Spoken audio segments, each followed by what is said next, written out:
why did you get in the car with those guys? And why did you move your family into that war zone? And the fear that would come up me in those situations, like these guys inviting me to get in the car with them in the Middle East, which you never do with strange. I mean, it's like the dumbest possible thing you would ever do. You wouldn't even pray about it. All your training, anybody in our team in the Middle East that was killed or hurt was because they were in a car that they shouldn't have been in or in a car in a situation they shouldn't have been in. So all your training is never get in the car. Don't get in a position you can't get out of. Just wait for another date. And so when these guys that we were looking for that I wanted to make contact with, that I knew were like not good people, when they pull up on the side of the street and say, hey, we want you to get in the car with us. I mean, I don't have to pray about that. I don't have to think about that. It's just no. But then I feel fearful in that situation.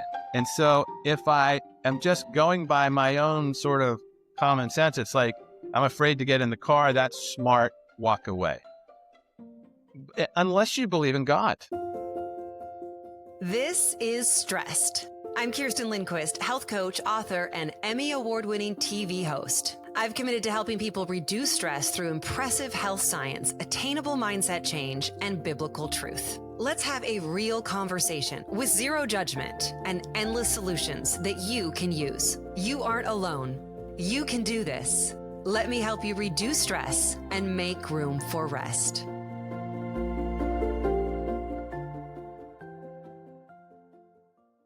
Hi, guys. So I don't think I've ever been this nervous about an interview. I mean, probably early in my career, but I've interviewed a lot of celebrities and a lot of, I don't know, quote unquote, big in the world people. But I haven't really felt like I felt for the last couple of days as I was getting ready to do this interview with Jamie Winship. So I haven't jumped on with him yet. I usually record kind of the openings and the previews after, but I kind of wanted to share my heart in this situation right now because it is a big example of listening to the Lord and how he leads and being very cognizant of that. And that's what I'm doing right now because I'm a little bit nervous. This guy has had such an impact on our world and such an impact on me and my faith and what I'm able to give back to you. So join me as I get a chance to interview kind of the real life Jason born for Jesus, Jamie Winship. Stay with us. There's so much more to come.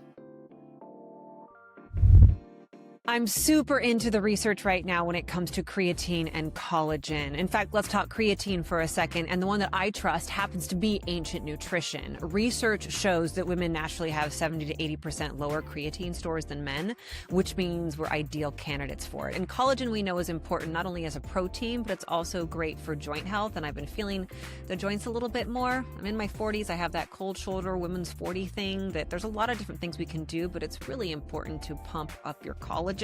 So I'm doing the two together, collagen and creatine, and there's actually a new product from Ancient Nutrition that puts the two of those together.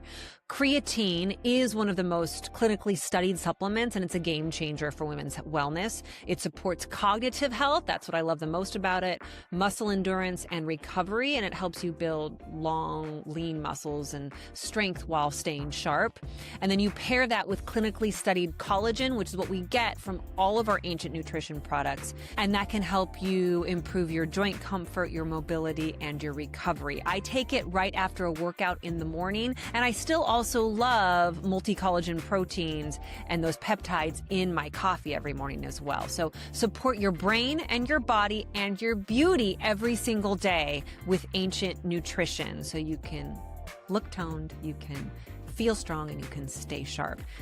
Here's what you do. You go over to ancientnutrition.com and put in the code STREST20. That's STREST20, STREST20 at checkout, and you'll get 20% off site-wide. Get your collagen, get your creatine, get your Ancient Nutrition.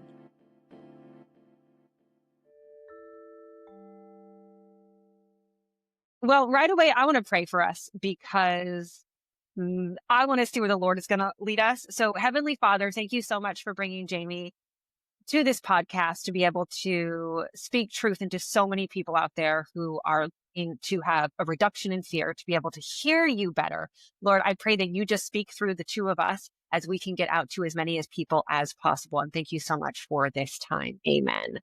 Jamie Amen. Winship, absolutely blessed to have you here. You have inspired me and my entire family from your background as a Metro DC cop and then in the CIA, and really how the Lord has used you in conflict zones, but also more importantly, right here at home, one-on-one in the lives of people.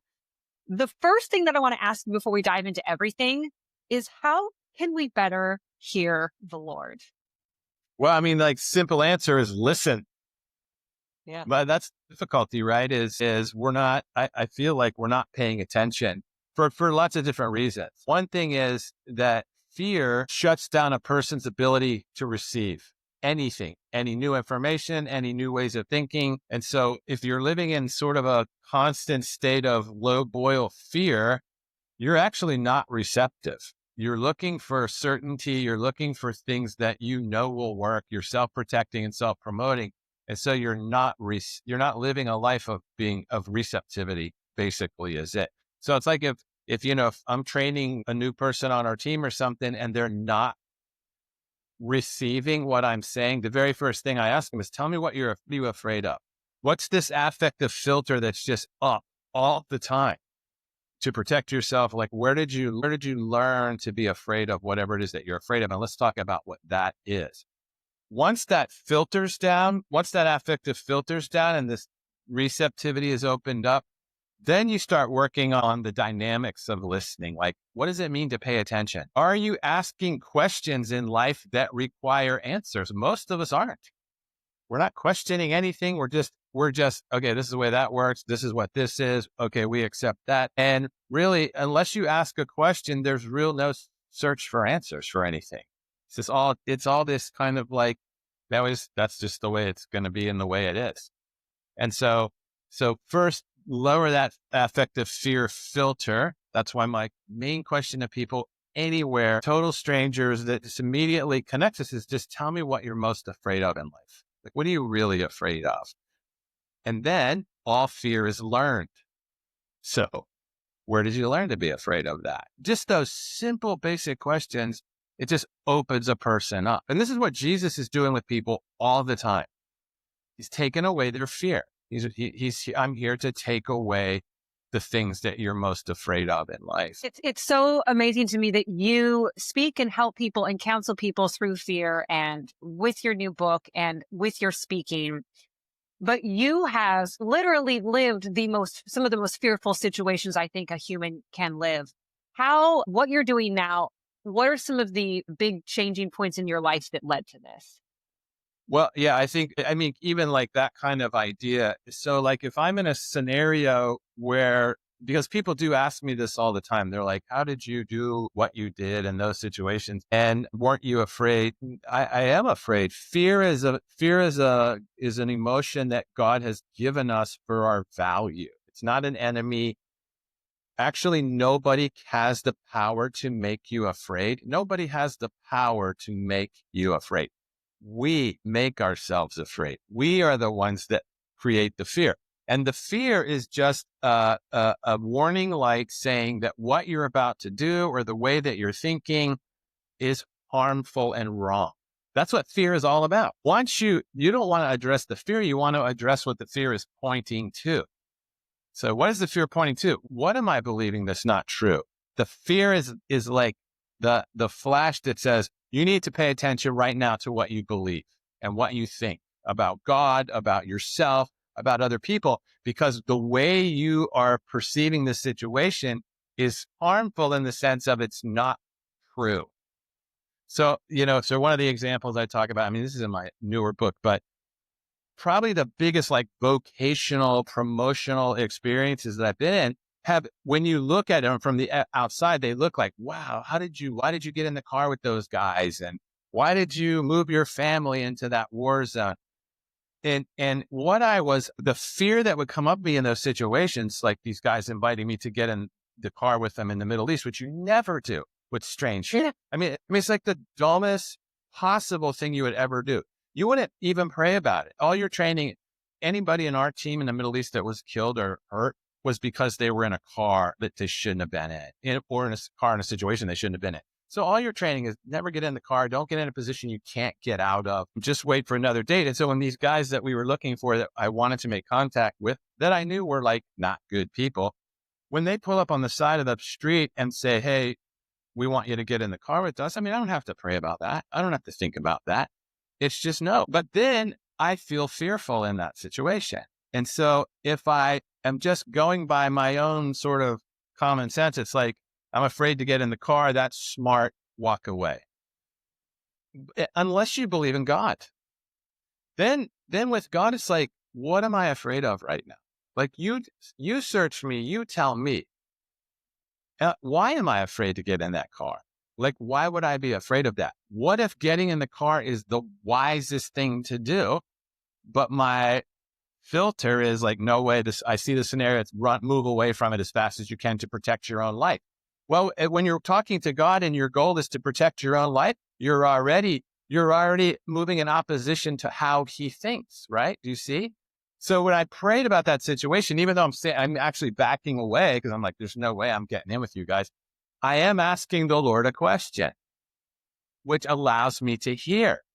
Otherwise, I would just protect myself and I don't need to ask Him a question. So my question is, it wasn't even a good question. It was more like, you don't want me to get in that car, do you? You wouldn't want me to get in that car, would you? You're putting words in the Lord's mouth. Yeah, just giving Him a direction to go when He answers me, right? And then very clearly in my mind is, you need to get in the car. You need to get in that car. And so, of course, I don't accept that immediately. So I pray again in case I'm hearing wrong, because surely God wouldn't say that. And so then, no, I want you to get in the car. So what am I afraid of? I'm just as afraid of getting in that car as if God invites a person who's scared to speak in public to stand up and give a speech. It's the same. It's no greater. I'm not in a more dangerous situation. Only in our human perspective am I. What I'm afraid of is failure. I'm afraid of failure. I'm afraid of dying in that situation. Humans are in situations all the time where they're afraid of dying of rejection, of dying of powerlessness, of dying of failing. That's the deep fear. Am I afraid of physical death? I mean, that's going to happen sooner or later. What am I afraid of? Why wouldn't I get in that car with those guys? Here's another fear I have, that God can't go with me in that situation. That somehow when I sit in that car, He's like, wow, you went beyond my ability to help you now, which is a very deep belief that we have that we'll never talk. We believe there's places God can't go and protect us. So we have to not go there. We have to protect ourselves because He's not going to do it. And so when I'm that debate in my mind is like, the confession to me is like, if I get in that car, am I beyond your being with me? Are they now more powerful than you? That's really what I believe. And that's what God wants to talk to me about, not the guys, not the situation. What do you believe about me? Like, do you not believe I'll never leave you nor forsake you? You don't believe that because if you did, this wouldn't be that big of a deal to you. Do you see? That's where He go. You get in the car and tell us the end of the story. So I get it. I didn't know that story. So these are bad people. I know they've already been incarcerated in other countries. And my job is to find this one lead guy and to like work him out of the terrorist world.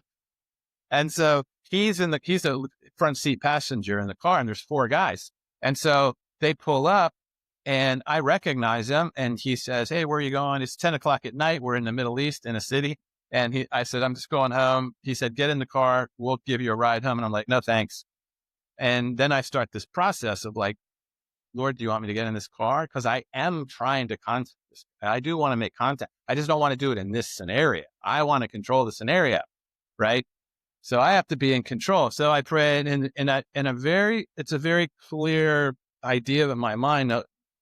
I'm inviting you into the car. I'm inviting you into the car. It doesn't matter about them. So then finally I say to the guys, okay, I'll take a ride home. But what I don't want to do is get in the back seat in between the 2 in the back. We call that the coffin. You don't want to get in the coffin. Oh, what can I do? Yeah, what can I do? So, and that's immediately where they put me, right in between the 2 guys in the back seat. So I get in, they close the door, And they said, where do you live? And I said, that way. They make a U-turn and go the other way. They go the opposite direction of what I say. And so now I know, okay, oh, they're going to play a game with me. They're going to this is what they do. They're going to try and increase the fear level in me. It's all part of just a game. And so the interesting thing, I say this all the time when we're training people, is terrorism means fear. That's all it is. A terrorist is a person who's terrified of their life. And so they do whatever they can to be seen and gain control, whatever it is, whatever they can do. And sometimes that's suicide. Sometimes that's whatever. So if I'm a counter-terrorist, I'm a counter-fear expert. Because the way to stop terrorism is to take away terror. So as a believer, I know the only thing that takes away fear or terror in a person, only one thing, perfect love. So as a counter-terrorist, as a counter-fear person, I have to be an expert in pure love. Because that's the only thing that's going to rescue these guys is not my love, but God's love for them that they can see. That takes away their fear, which ends the conflict. That's how simple that is. But I'm terrified, they're terrified, we're all terrified, so we just fight each other and kill each other. That's our strategy, which the enemy loves. So they turn around to go the direction. I'm like, okay, here, they're going to try and raise the fear level in me. This is the game. How do I not freak out when they go the other way? Is because Christ is with me and Jesus only operates in the present tense. So if I let my brain go 5 minutes forward into the future, then I'm in the hypothetical, and the enemy loves our hypothetical scenarios because God doesn't work in the hypothetical. It's all Satan territory. Once you start, well, what if, boom, you're gone. So Isaiah says, he is kept in perfect peace, whose mind and imagination is fixed on me. So if I start thinking, what are these guys going to do in the future? Then there's a voice that says they're going to kill you. And then there's another voice that says you can't die. So which one do I believe? If I believe you cannot die, which is true, then I have a sense of peace. If I believe they're going to kill you, now I got to self-protect and self-promote. Now it's all on me. Now I'm freaked out. But we're so trained to self-protect and self-promote and not to Jesus said you can't die. But I don't believe it. There's the fear. The fear is you don't believe what's true right now. And only the truth can set you free right now. Right? And that's the depth of spirituality. But all people are dealing with this lie all the time in every situation. It's no greater in that one. So I just say, Lord, keep me in the present tense. I'm taking my thoughts captive. I'm submitting them to Jesus. And so just keep me in the present tense. I'm alive right now. I'm in with these guys. I want to be with them. This could be great. And I just stay in the present tense, and they drive into the part of the city where all the radicals live. And I'm like, wow. And then they go out into the desert. That's another level. They're cranking up the fear. They're going out into the desert. Yeah. So same thing. Don't get 2 minutes ahead. Stay right in the car. Jesus is right here with you. You're right here with me. And I keep asking the two questions that the whole book of Acts is, God, what do you want me to know? And what do you want me to do right now? Yeah. Because I know how to get out of the car. We're trained how to I can get out of that car. I know how to get out of it. But it's not, is that the right thing to do? Right? Is that because if I get out of the car, I'm pretty sure that these guys already know where I live. They already know where my wife is. I know they do. They're smart.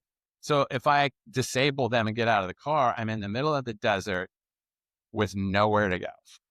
And now I've created the conflict at a greater level. I've elevated the conflict and the terror. So I'm just asking, Lord, what do you want me to know? What do you want me to do? What do you want me to do? Staying present, feeling his presence. And then the guy in the front seat, the leader, turns around and looks at me while we're driving, and he says, we know who you are, and we know why you're here, and we're going to take you out and put you on trial in the desert because it's sacred to him, and we're going to execute you there. And then he says, right. And then he says to me, what do you think of that? What do you think of that? And again, it's him trying to manipulate me through fear, which is how the enemy works, right? That's how the liar works. Satan, I mean. And so I said to the Lord, what do you want me to say back to this? What do you want me to think? What do you want me to say? Because Jesus said it, when you stand before these others, leaders or whatever, Don't worry about what to say. The Spirit will give it to you in the moment. Is that a true verse or a false verse? Most of us don't think that's true. We avoid that at all costs, but I have the chance to see if it's true or not. And so it's an opportunity. And so I have this idea, this in my mind, tell the guy you're not afraid of him and that you want to be his friend. My challenge is that those are both false. Those are both false statements. I am afraid, and he's the last person I want to be friends with. And the Lord says to me, but say it as if it's true, which is called faith. Faith is the substance of the things you hope for, the evidence of the things you don't see yet. Say it like it's true and let it become true. Just like God speaks things into existence, speak it into existence. And so I said to the guy, I said, well, actually, I'm not afraid of you, and I'm here to be your friend, not your enemy. And as soon as I said it, it's like creation happened. It's like it affected all four of the men in the car because they are human, which we forget. They are human beings, and they're afraid also. And so when I said, I'm not afraid of you, it said to them, there's a place where there's no fear, even in this conflict level. And there can be friendship in it. It just affected them in this weird way. And so the lead guy smiled at me and he said, and I could feel like a victory just happened here right now in some spiritual way. And he said to me, oh, you're not afraid of me? Oh, you want to be my friend? Okay. Turn the car around. They turn the car around. They drive back into the city. And he says to me, we're going to take you to your home. They knew right where I live. We know your wife is here with you. We're going to drop you off tonight. We're going to send a car tomorrow night with just a driver. You bring your wife. You get in that car with that driver and go wherever that driver takes you, and trust me that we're not going to kill both of you together. If you want to be my friend and you're not afraid of me, then show me. And I said, okay. So they drive me back. They drop me off. And I go in and, my wife is, how was your day? And I was like, well, it was interesting. It was. We got an invitation for tomorrow night that's going to be interesting. And then I tell her what happened. Right. And then I say to her, tomorrow when that car comes, I'm going. You don't have to. I'm not going to make you, but I need to go. I would love it if you went with me, but this between you and the Lord, And so she's thinking about our kids and all this stuff. And so she prayed, and my wife is Jewish and we're in an Arab Muslim radical situation. So it's another level for her because of Jewishness. And so she decides, she prays, and she feels like the Lord is inviting her. We call it an invitation. It's just an invitation. The Lord's inviting us in. If he's not inviting us in, we don't go. If he is inviting us in, we go. And so the car came, we went together. This guy drives us way up into the mountains, and he drives us to the headquarters of this organization, which is, in my vocation, gold mine. Like you would It's never. where you want to be. Yeah, it's exactly where you want to be, but it's not the way I wanted to get there, which is God's expertise. He's the mystery of how to go from here to here. And so anyway, we went in there, and it was a very long and difficult night. But through the night, the women took Donna. She went off with the women, as is the custom, and I stayed with the men. And through the night, the Lord, because I told them I wasn't afraid of him and wanted to be their friend, they let me speak. They're like, okay, what do you want to say? And so then I said, okay, Lord, what would you say here now? And we just started into it. And I asked them, tell me what you guys are afraid of. What do you want? What are you afraid of? And what you're trying to do is lead the other human into confession. Because once you move into confession, then the Spirit moves, because now you're doing truth telling. Most people never engage in truth telling. Tell me what you're afraid of. We're afraid that we're powerless and alone. Once they said that, I knew God was going to take this whole thing into repentance and redemption. So we call it truth, tell, mind change, form change. Once you tell the truth to the Lord, then he can tell you his truth back. And that's what causes you to turn and go in the new way. But if you never tell him the truth, like, Lord, I'm just afraid that you aren't here. Like, that is what I'm afraid of. That's real confession. If I just say, I'm sorry, I'm afraid, God can't do anything with that statement because it's not saying anything. I'm really sorry. Help me not to be afraid. Waste of time. Why are you afraid? Because I don't believe what you say about being with me. Okay, we can work with that one. Let me have that fear. Here, let me speak back into that fear and now turn and walk in the new way of what I said. So it's truth tell, mind change, form change, confession, repentance, transformation. So we just try and change the forms of things with nobody really ever telling the truth and nobody's mind changing. So once we got into that, they're afraid of this, then I said, okay, let's ask, because everything you're doing to get out of that fear is killing your people. It's killing my people. It's killing your people. It's not working. None of us is going to win in this. We never have. We never will. So let's ask God right now together, is there a way out of this fear? Is there a way out of this? And they said, okay, well, you lead that. Because they didn't know God could do that. And so we did it together. And by dawn, the sun was coming up.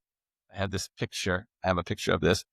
The lead guy, 18 hours before, is telling me he's going to kill me in the desert, kneels in front of me they were cooking a lamb on this fire, and they cut off a piece of the lamb, and he came up and he knelt in front of me and he held it up to me like this on his knees and said to me, I am so glad that you weren't afraid of me and that you wanted to be my friend. So and he took the whole group out of militant activity. And then they drove us home, dropped us off. The last time I saw him, I was in going through the airport in Istanbul, and I saw him, and he walked past me, and he just stopped, and he looked at my eyes, and he just smiled at me, and he said, thank you. And then so what was I afraid of in that? The same thing every kid is afraid of in a math class. Failure, rejection. I'm going to look stupid. I'm going to let everybody down. It's the same fear we deal with all the time. We just think it's greater in that situation. It's not. Where did I learn not to be afraid of getting in that car? Where I learned not to be afraid that if God asked me to talk to a person that I feel uncomfortable with, that he'll be with me in it. That's you learn in the small events, and you become skilled in it in the small. David is practicing with a slingshot and writing poetry when he's 10 and watching sheep. Every skill he's going to need to be a great king, he's already practicing as an elementary kid. But we don't know because we never ask. We never pay attention to like that kind of thing. But one day, that slingshot protecting sheep is going to be a huge kingdom movement. And then he's going to write the poetry to tell the beauty of it. Fabulous. Beautiful. That's what we should be telling fourth graders and fifth graders. So true. Anxiety and fear in kids is a huge issue. But when we're talking about people who are watching this, who are dealing with high levels of stress in their life, whether it be from illnesses, caring for elderly parents, caring for special needs children, jobs, not living out their identity, which we'll talk about here in a moment. But I think I hear you saying is that stress that is created, really underlying that is fear. And what we need to be doing is asking ourselves what the actual fear is. So it's not, oh, I'm afraid that I am going to die from the cancer that I have, or, oh, I'm afraid that my mother's going to die. What is the underlying fear? Is that correct?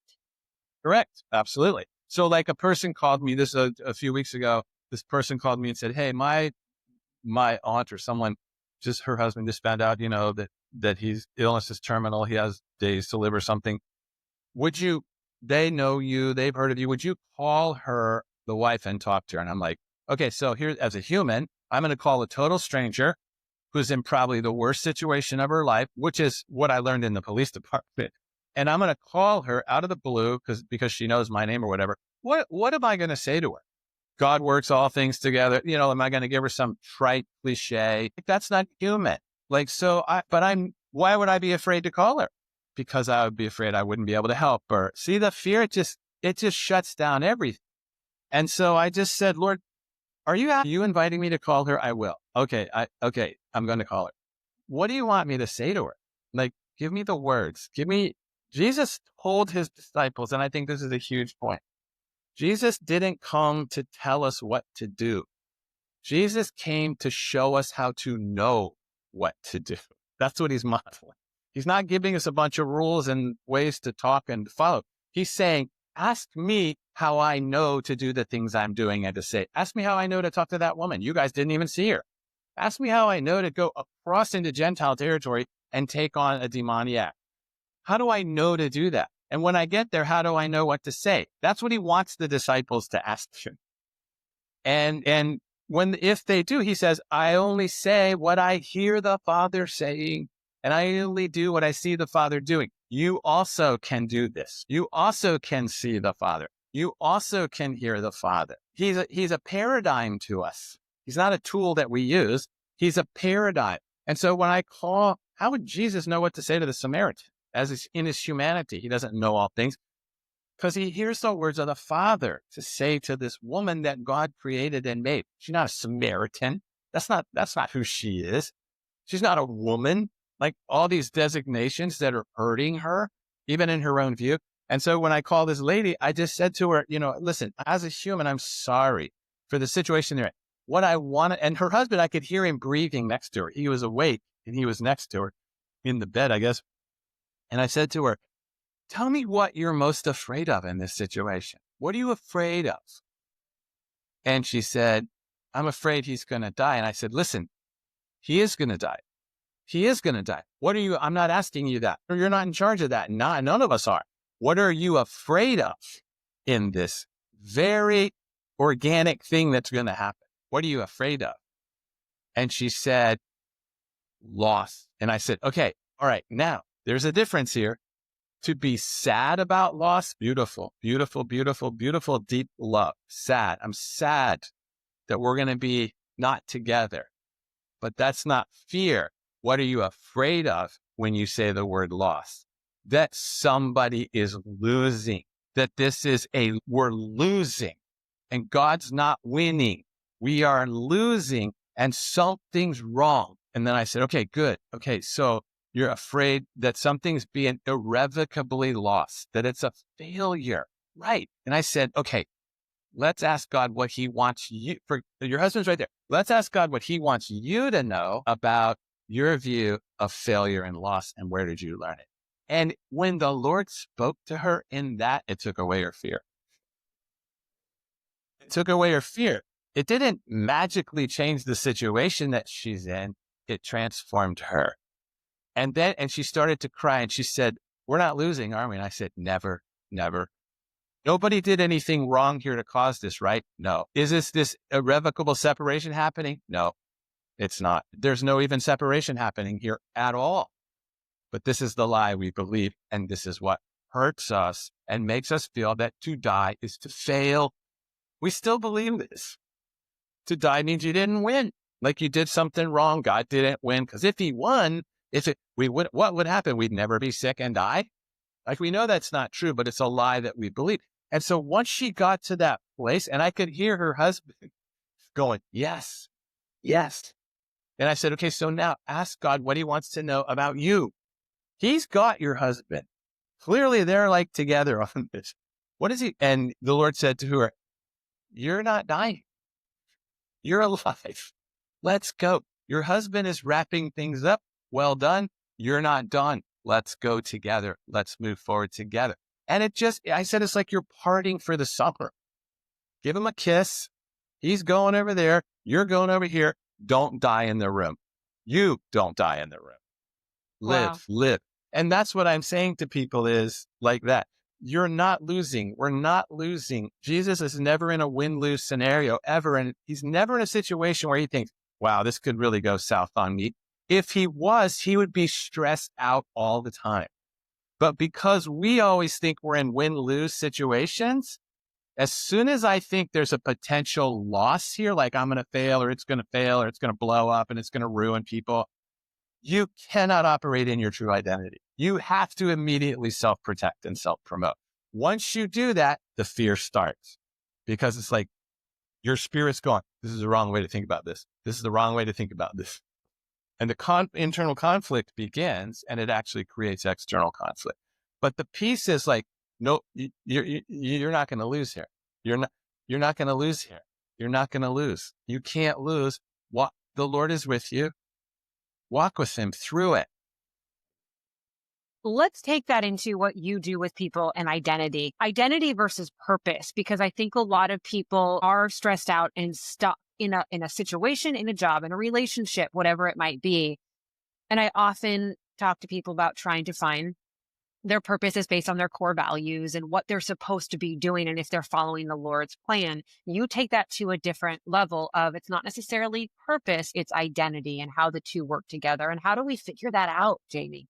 So one thing that you have, so in God's reality, whether you believe in God or not, we still live in a certain reality. And in the reality that we're in, the only organizing principle for any living organism is identity. There is no other organizing principle from a cell to a nation.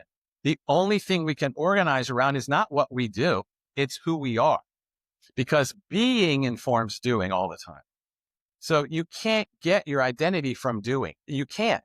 The being is what informs what you do. So like a healthy cell operates in a very distinct way. A cancerous cell is parasitic and destroys everything around it.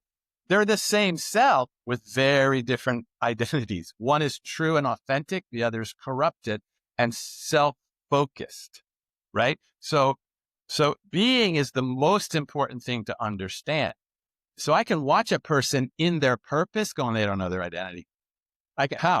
What they think their purpose is. Because what's the purpose of cancer? What's the purpose of a healthy cell? The healthy cell's purpose is to die and to live its life for the benefit of everything around it. That's a healthy cell.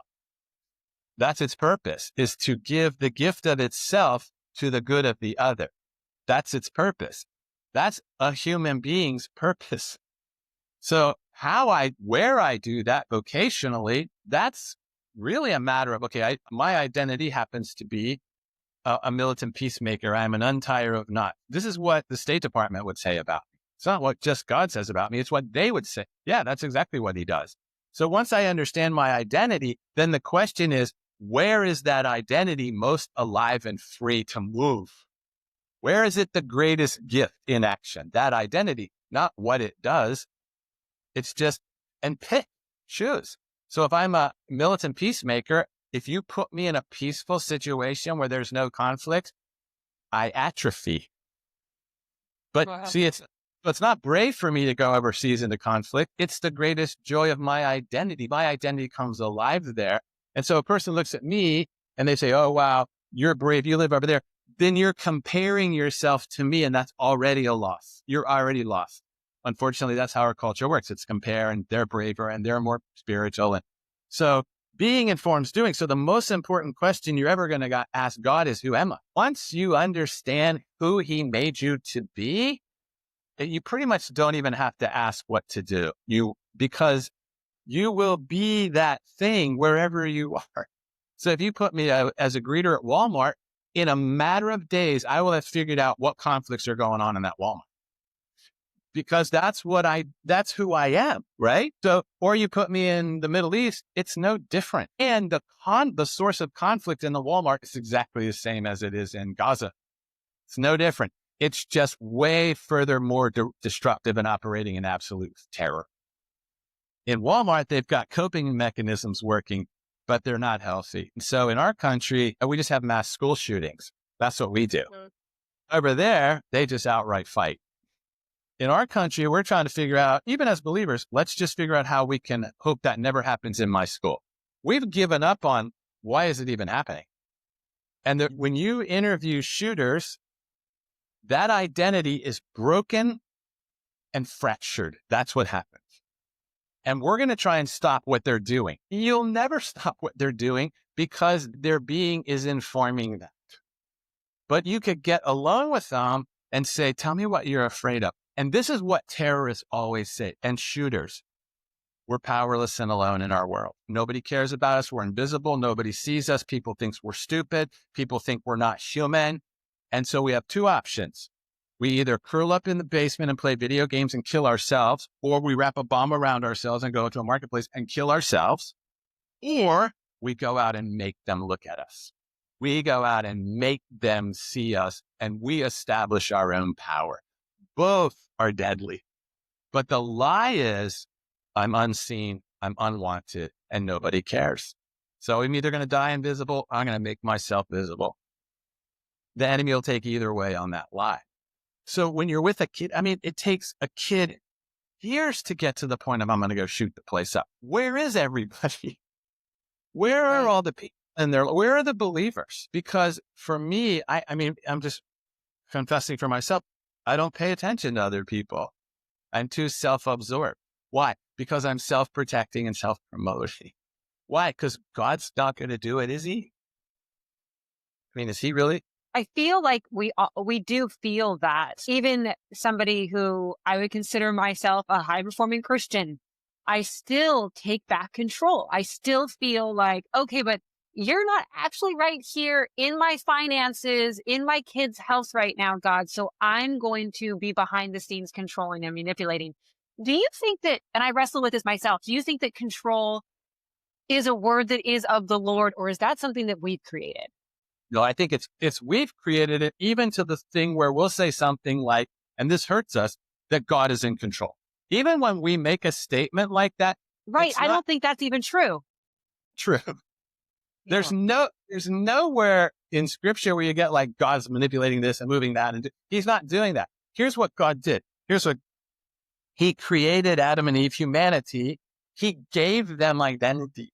He gave them our identities were named after God. Every identity we have is an identity that he would call himself, of every human.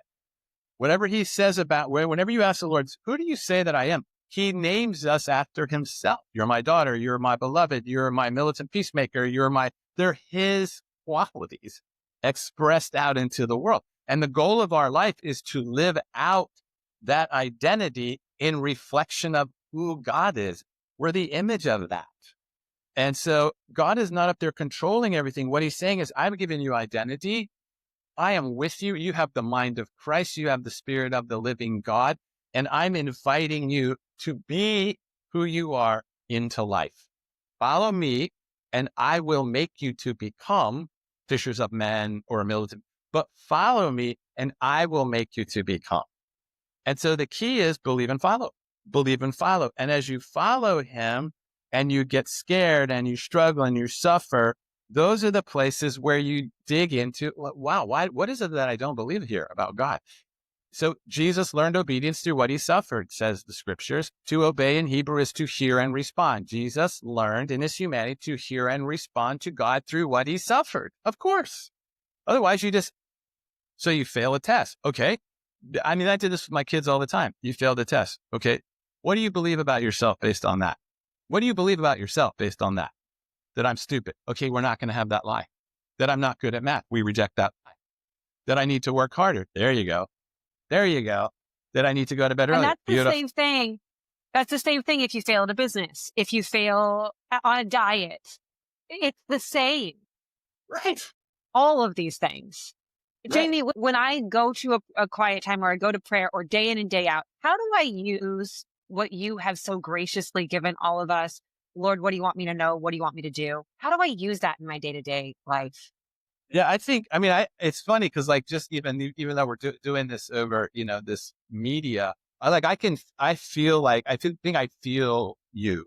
Like I have a sense. It's energizing. It's very energizing. It's very beautiful. So like confession, truth telling is the absolute lifeblood. Confession, truth. So when you come into your time with the Lord, wherever that is, which, is really all the time, but if you have a special time, you come in there and just say, Lord, is there anything in my life that prevents me from receiving all that you have for me? Is there any way I think? Is there anything that prevents me from receiving all that you have for me? Because when the only way into the kingdom is receiving, like receiving is our greatest capacity as humans. And kids are made to receive. That's why they're so vulnerable, because humans are made to receive. Like receive the beauty of the day, receive the day. Don't try and rearrange the day. Don't try and control the day. Receive it. Let it come as it comes. Embrace it as it comes and find the beauty in the day, even in the suffering. If we encounter suffering, which we will do, and we try and resist the suffering, fight the suffering, then it becomes tragic. Then it becomes painful, because now we're in a fight. And Jesus says about the cross, the joy set before him, he endured the cross. He saw it as a way forward into the name above all names. And so he says, shall I not drink the cup the Father is offering? These guys aren't going to murder me. That's the lie. They're not going to murder me. That's what we say. They're falsely accusing me. I've got to fight that. Shall I not drink the cup the Father has given me?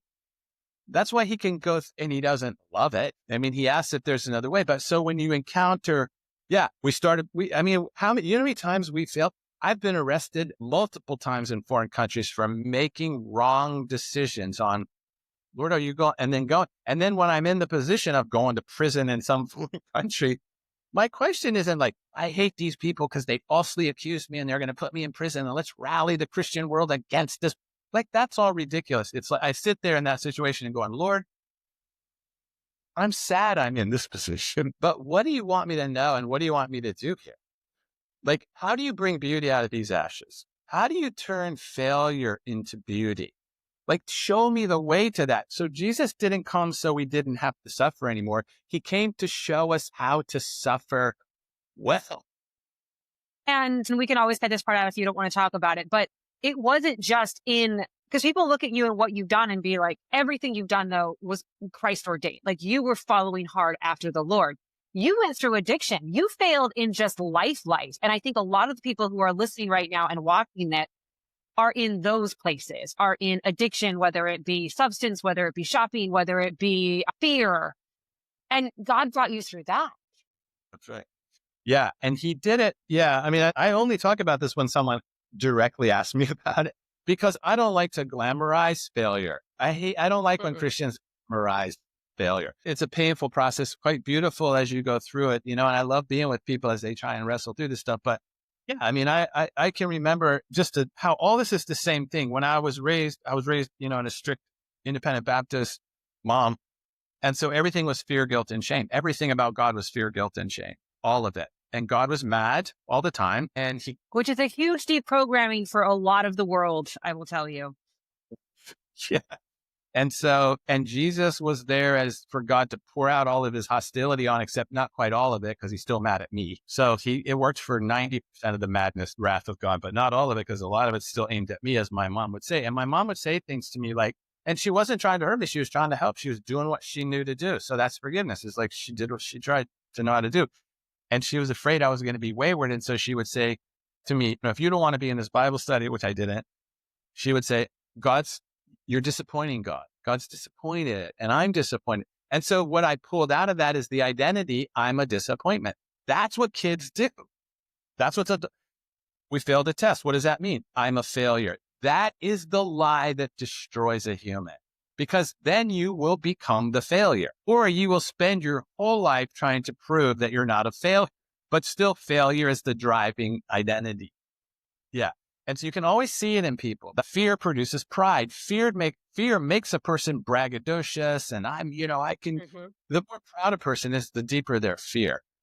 And so my mom says that about me, and like, I don't know how to get out of the I'm a disappointment, because, God searches your mind and every evil thought and is going to be revealed. And I'm like, how do I get rid of the evil thoughts? I can't do it. So there's no way out of the trap of I'm a disappointment. Yeah. Validated every single day of my life. And so at 15, I just was out with these guys and they were drinking, and they handed me the bottle and said, drink this. And I took a drink. And for the first time in my life, I wasn't a disappointment. I could feel it. I'm like, I'm free. And there's the great lie, that there's a way out of the fear apart from God. And that's how substance abuse and all these other coping mechanisms happen. Or I go to church 10 times a week. It's just a coping mechanism, right? Or I over-exercise, or I over-control and over-plan. Right. Right. And so for years and years, and I learned how to use the coping mechanisms that we all learn how to use to navigate life, so we don't ever have to really face the truth of I hate myself. Why? Because I'm a disappointment and I know it. And every time I take a drink, it validates I'm a disappointment, but I can't feel it as much, right? Like that thing. So when you go into a quiet time, you don't want to go into a quiet time, I'm a disappointment, and you're praying to have a quiet time so you won't be a disappointment anymore. It's already the same lie, because works don't save you, right? And so when I finally because the Lord, through all the years of the alcohol and all that stuff, I was still successful in my job, but the Lord was always with me. I knew he was, and he would look at me and he would go, let me know when you want to be done with this. I'm right here. I will never leave you. I'm sad.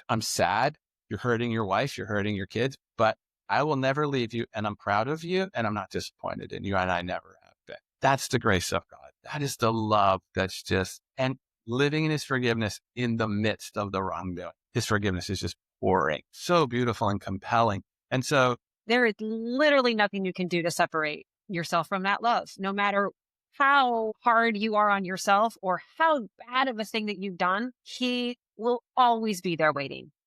that's right. Nothing can separate you from the love of God that's in Christ Jesus. No created thing, Paul says. Sin is a creation that I'm creating in my own life. That created thing cannot separate me from the love of God that's in Christ Jesus.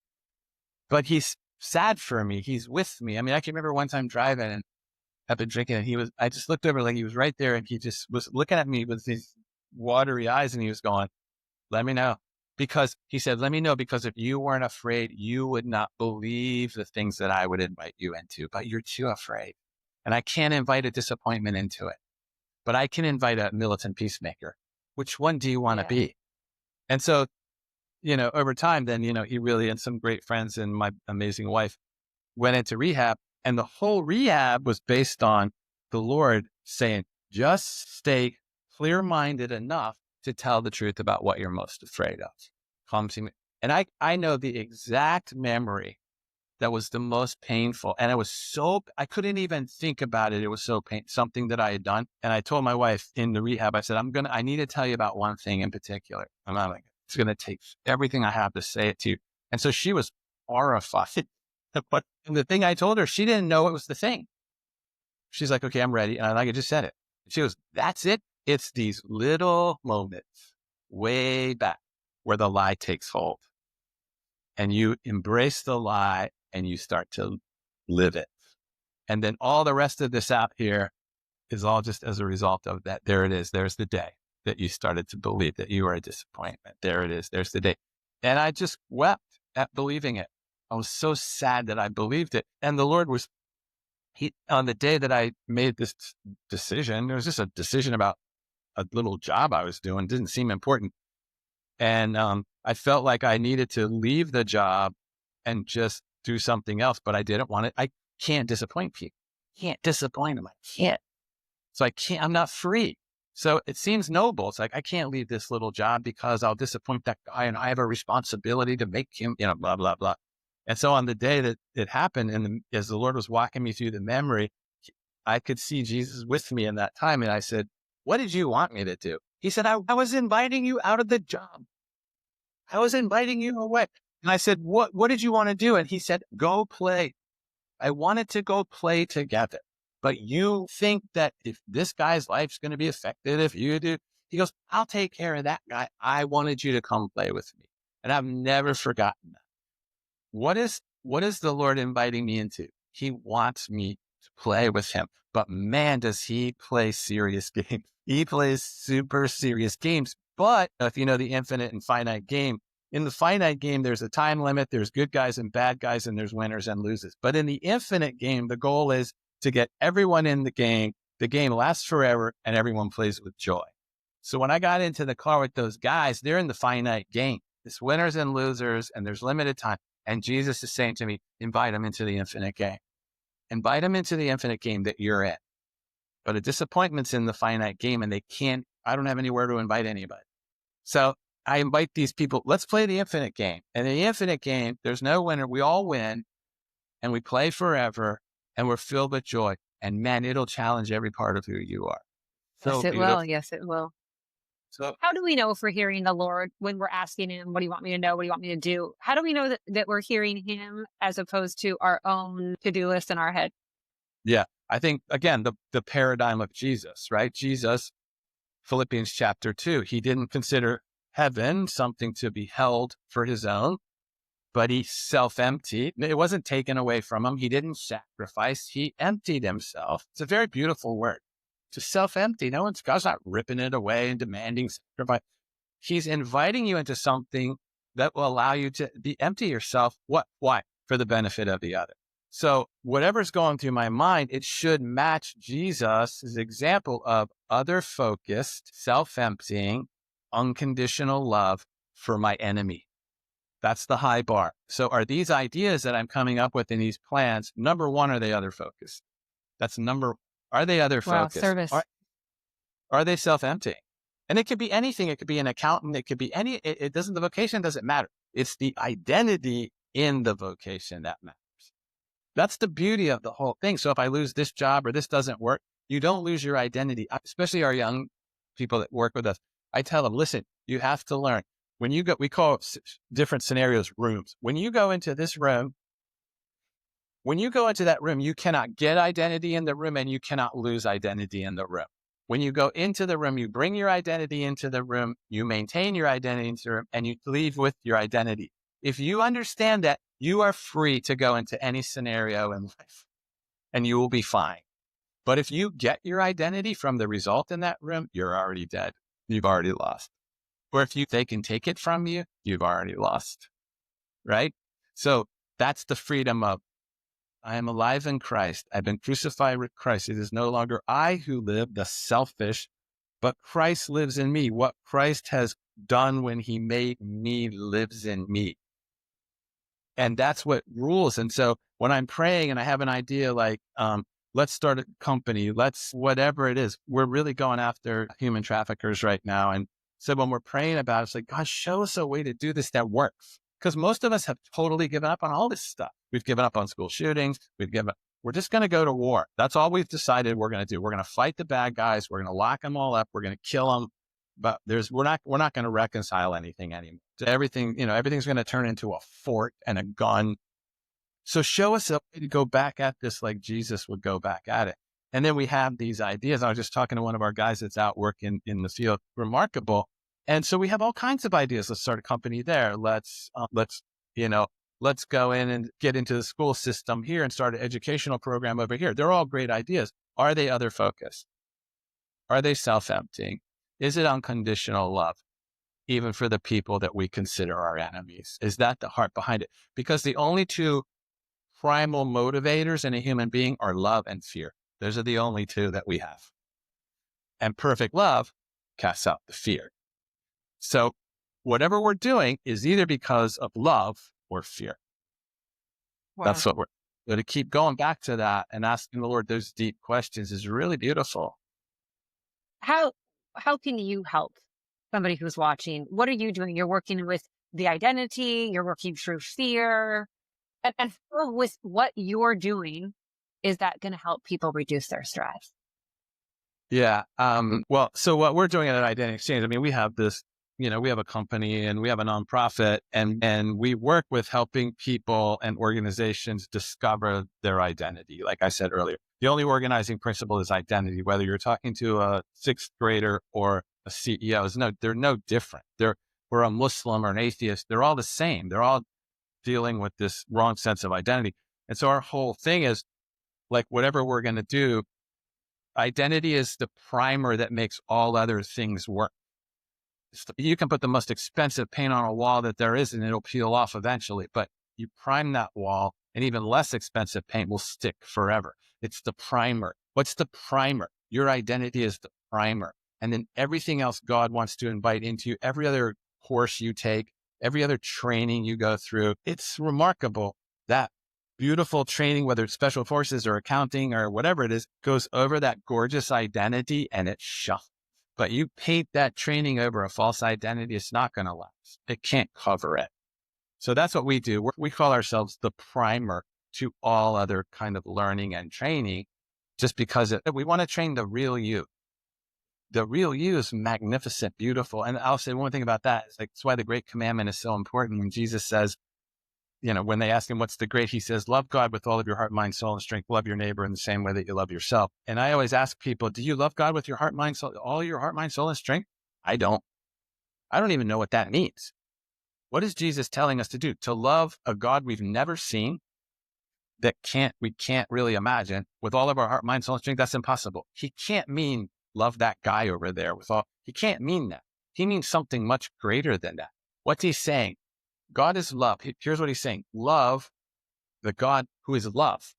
Love with everything that you have. How do you love love? By participating in love, by abiding in that love all the time. what's the first step? Love what love did when love made you. Love what love did when love made you. Because if you don't love that, you're not participating in the love of God. So when you look in that mirror, you need to learn, because you've learned to not love it. You were taught not to love yourself because you're ugly and you're a failure and you're all that. Learn to believe about yourself what God says about you. Learn to believe. That's what Jesus is always telling the disciples. Why don't you have faith in what God thinks about you? Why don't you believe what I say about you? It's not like just have this random abstract faith to do great things. No, believe what I say about you. Jesus looks at me and goes, why do you call yourself an alcoholic? Like, why don't you call yourself what I call you? If you called yourself what I call you, you wouldn't need any of this other stuff. So learn to love what God did when God made you. And when you start to love that, then you can love what God did when love made that neighbor or that trafficker or that Muslim. Then you will. But before then, this is the greatest commandment, and everything else will come out of it. And so that's our goal is, why don't I love myself? Why don't I love who I am? Why don't I love God? Why don't I love my neighbor?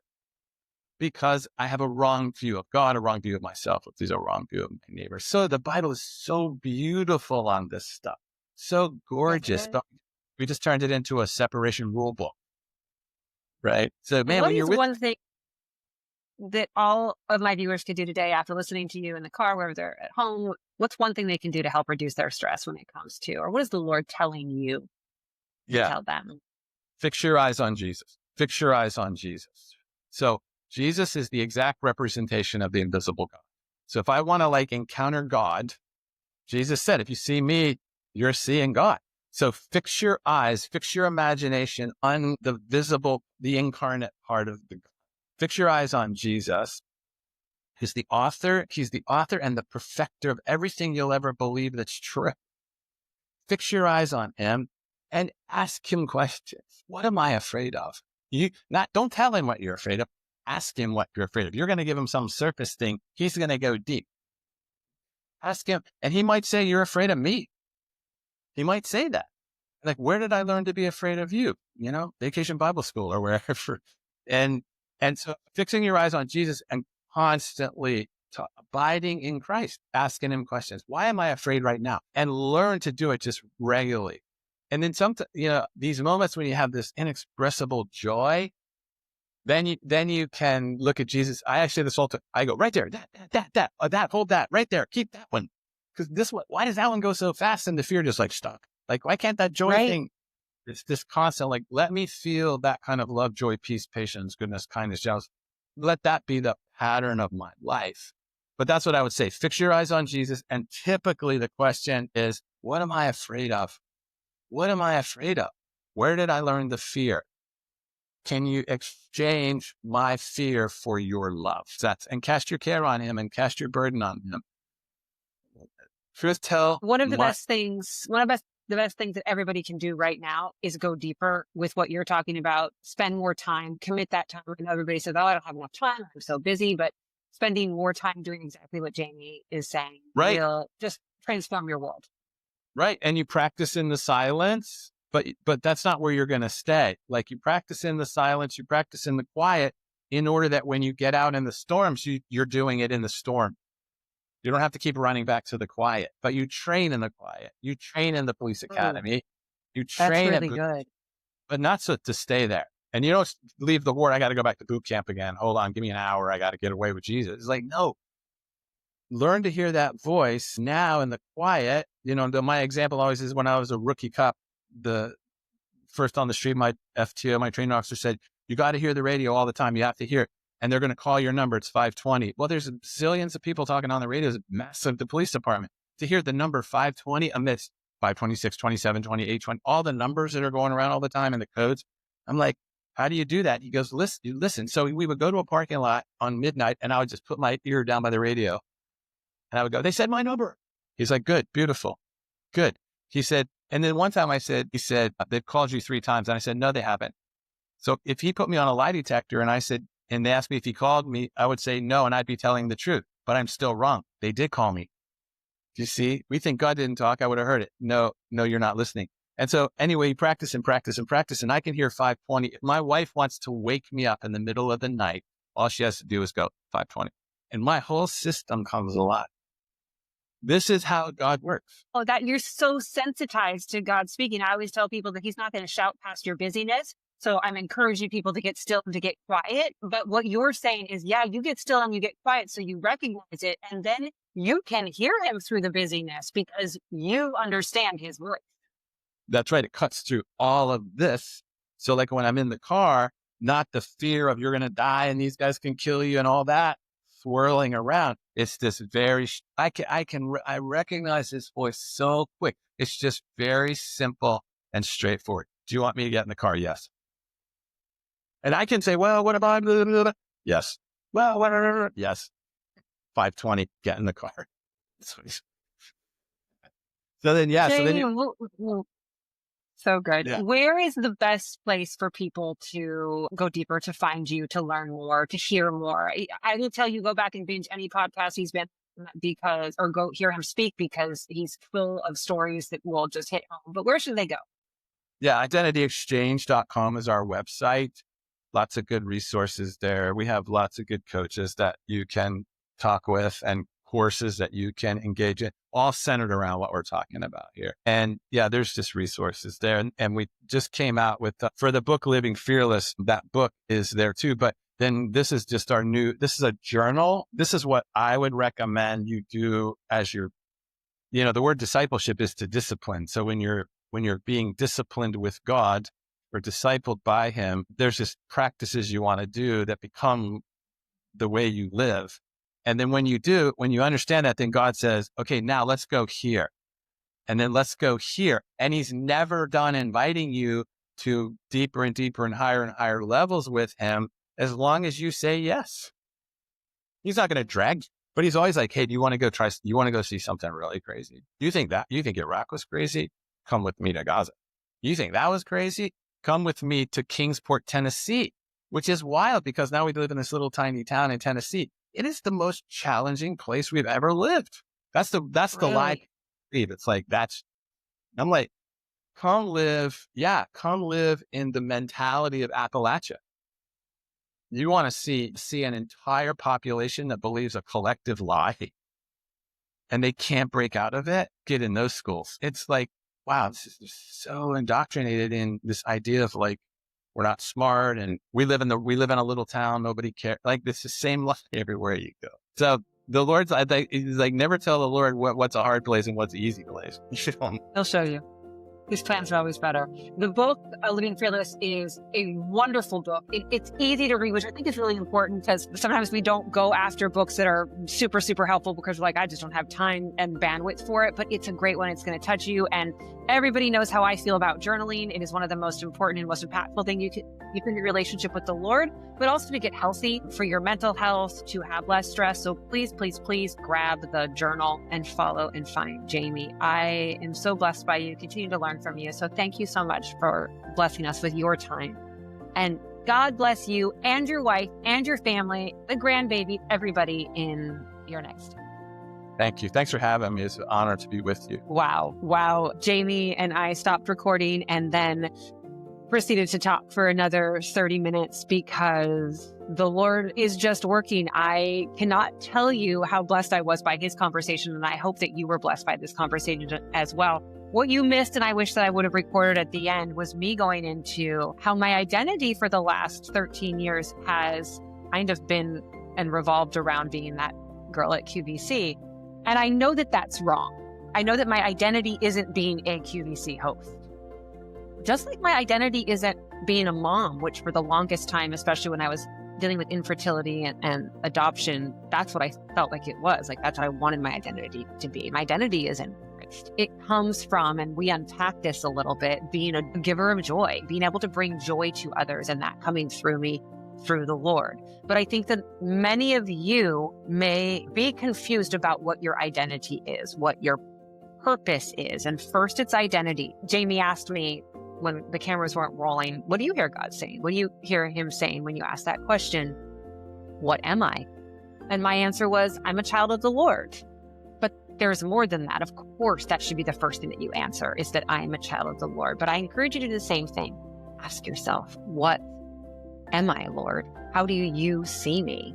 And then listen, be able to listen to him and be able to understand his voice so that when you're in those times of extreme stress and extreme pain and extreme grief, you can hear it through there as well. So do the work, get his journal, start journaling on your own, but work on your identity. What is it? What are you hearing from the Lord? Your purpose. And really use that in any situation that you have. He's fantastic. I want to have him back. I want you all to go learn from him. And I pray that you were as blessed by that conversation today as I was. Now remember how worthy you are, how loved you are, and take that into your day today. God bless. If you're enjoying the show, don't forget to subscribe and leave a review on your favorite podcast platform. Your reviews help others find the podcast and join our community. Follow me on social media at Kerstin.Lindquist for daily tips and inspiration. And visit my website at www.Kerstin-Lindquist.com to sign up for our newsletter and receive exclusive content. The information provided in this podcast is for informational and educational purposes only and should not be considered a substitute for professional medical advice, diagnosis, or treatment. Always seek the advice of your physician or other qualified health provider with any questions that you may have regarding a medical condition. The host of this podcast is a certified health coach and medical researcher, not a licensed medical professional, and the content shared does not constitute medical advice. While we strive to provide accurate and up-to-date information, we encourage you to do your own research and consult with your healthcare provider before making any changes to your healthcare treatment plans. Thank you for joining me on this journey to reduce stress and make room for rest. Remember, you're not alone. Keep coming back, share your story, ask for help, and give yourself grace.